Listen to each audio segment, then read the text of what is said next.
Good morning. Today we are going to start our read aloud, and we are going to be reading the book The Unteachables by Gordon Corman. And we're gonna read some of this every day. Mrs. Morlock is gonna read some of this every day.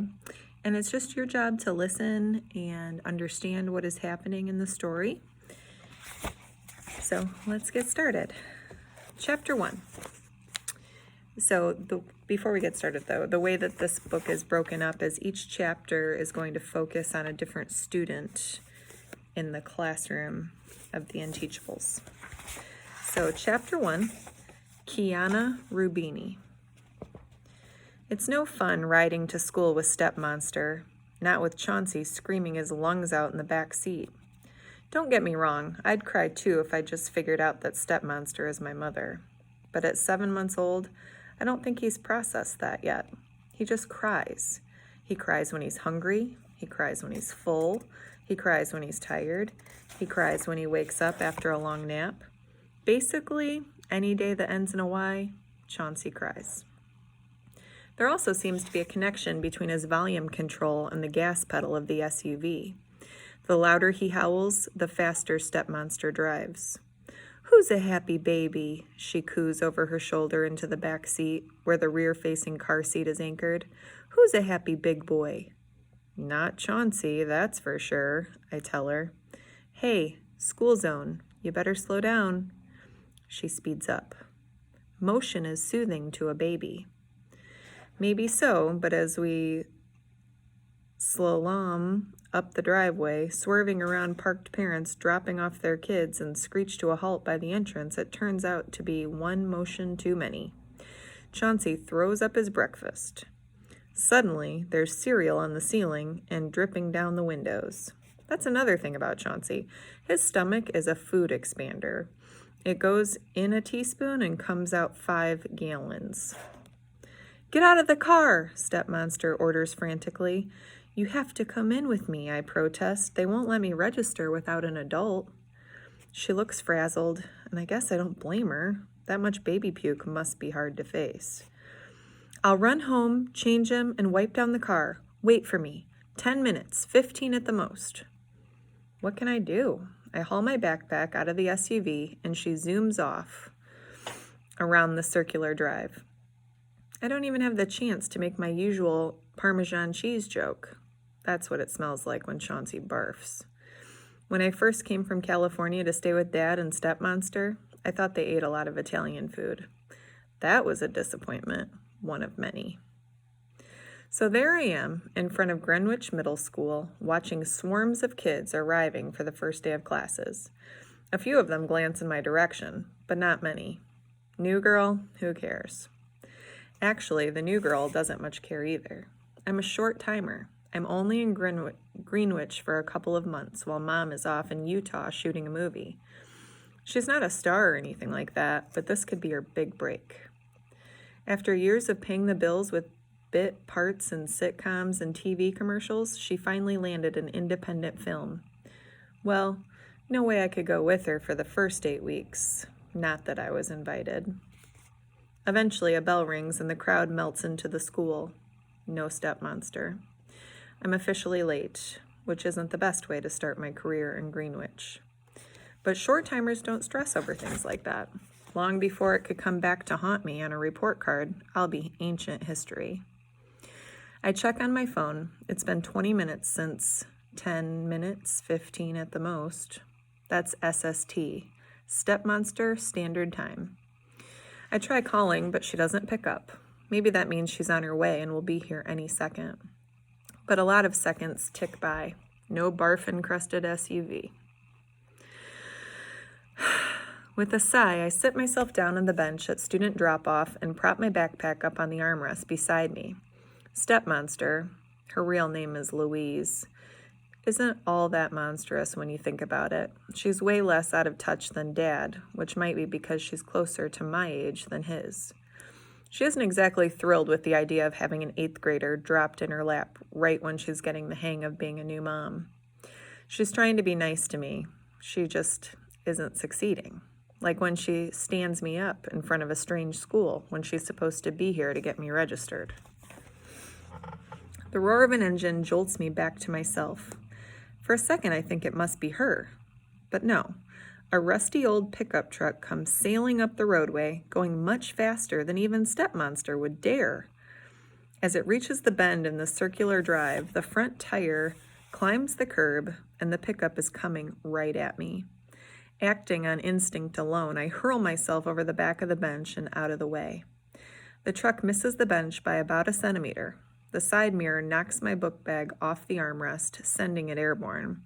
The contents, binders, papers, pencil case, gym shorts, sneakers, lunch, are all scattered to the four winds, raining down on the pavement. The pickup screeches to a halt. The driver jumps out and starts rushing after my fluttering stuff. As he runs, papers fly out of his shirt pocket, and he's chasing his own things, not just mine. I join the hunt, and that's where I get my first look at the guy. He's a kid, like around my age. "Why are you driving?" I gasp, still in shock from the near miss. "I have a license," he replies, like it's the most normal thing in the world. "No way," I shoot back. "You're no older than I am." "I'm 14. He digs around in his front pocket and pulls out a laminated card. It's got a picture of his stupid face over the name Parker Elias. At the top it says provisional license. "Provisional?" I ask. "I'm allowed to drive for the family business," he explains.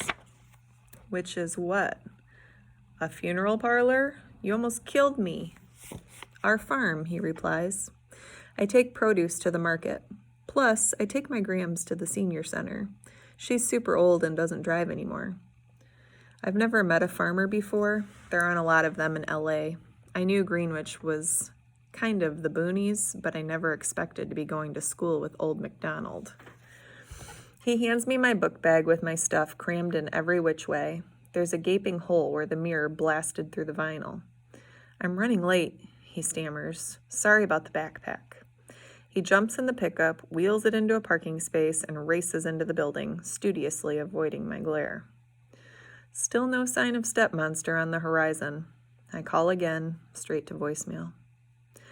I decide to tackle the school on my own. Maybe I can get a head start filling out forms or something. The office is a madhouse. It's packed with kids who A, lost their schedules, B, don't understand their schedules, or C, are trying to get their schedules changed. When I tell the harassed secretary that I'm waiting for my parent and or guardian so I can register, she just points to a chair and ignores me. Even though I have nothing against Greenwich Middle School, I decide to hate it. Who can blame me? It's mostly Chauncey's fault, but let's not forget Parker McFarmer and his provisional license. My phone rings. A text from Stepmonster. "Taking Chauncey to pediatrician. Do your best without me. We'll get there ASAP." The secretary comes out from behind the counter and stands before me, frowning. "We don't use our phones in school. You'll have to turn that off and leave it in your locker." "I don't have a locker," I tell her. "I just moved here. I have no idea where I'm supposed to be." She plucks a paper from the sheaf sticking out of the hole in my backpack. "It's right here on your schedule." "Schedule? Where would I get a schedule? I don't even officially go to school here yet." "You're supposed to be in room 117, she rattles off a complicated series of directions. "Now off you go." And off I go. I'm so frazzled that I'm halfway down the main hall before I glance at the paper that's supposed to be a schedule. It's a schedule, all right. Just not mine. At the top it says, Elias, Parker, grade 8. This is Parker McFarmer's schedule. It must have gotten mixed up with my papers when we were gathering up all my stuff. I take 3 steps back in the direction of the office and freeze. I don't want to face that secretary again. There's no way she's going to register me without Stepmonster, and if there's a backlog at the pediatrician's, I'm going to be sitting in that dumb chair all day. No thanks. I weigh my options. It's only a 15-minute walk home. But home isn't really home, and I don't want to be there any more than I want to be here. If I went to all the trouble of waking up and getting ready for school, then school is where I might as well be. My eyes return to Parker's schedule, room 117. Okay, it's not my class, but it's A class. And really, who cares? It's not like I'm going to learn anything in the next 2 months, at least nothing I can't pick up when I get back to civilization. I'm a pretty good student, and when Stepmonster finally gets here, they can page me and send me to the right place. Not that I'll learn anything there either. I've already learned the one lesson Greenwich Middle School has to teach me. 14-year-olds shouldn't drive. That's when I learned lesson number 2. This place is a maze. My school in LA is all outdoors. You step out of a class and you're in glorious sunshine. You know where you're going next because you can see it across the quad, and the numbers make sense. Here, 109 is next to 111, but the room next to that is labeled storage closet E61B2. Go figure. I ask a couple of kids who actually try to tell me that there's no such room as 117. There has to be, I tell the second guy. I'm in it. I show him the schedule, careful to cover the name with my thumb. Wait. His brow furrows. What's... He points to the class description. SCS 8. I blink. Instead of a normal schedule where you go to a different class every period, this says Parker stays in room 117 all day. Not only that, but under subject, it repeats the code SCS 8 for every hour except lunch at 12:08. Oh, here it is. I skip to the bottom where there's a key explaining what the codes mean. SCS 8, self-contained special 8th grade class. He stares at me. The Unteachables? Unteachables, I echo. He reddens. You know, like the Untouchables, only, babbling now. These kids aren't untouchable. They're, well, unteachable. Bye. He rushes off down the hall.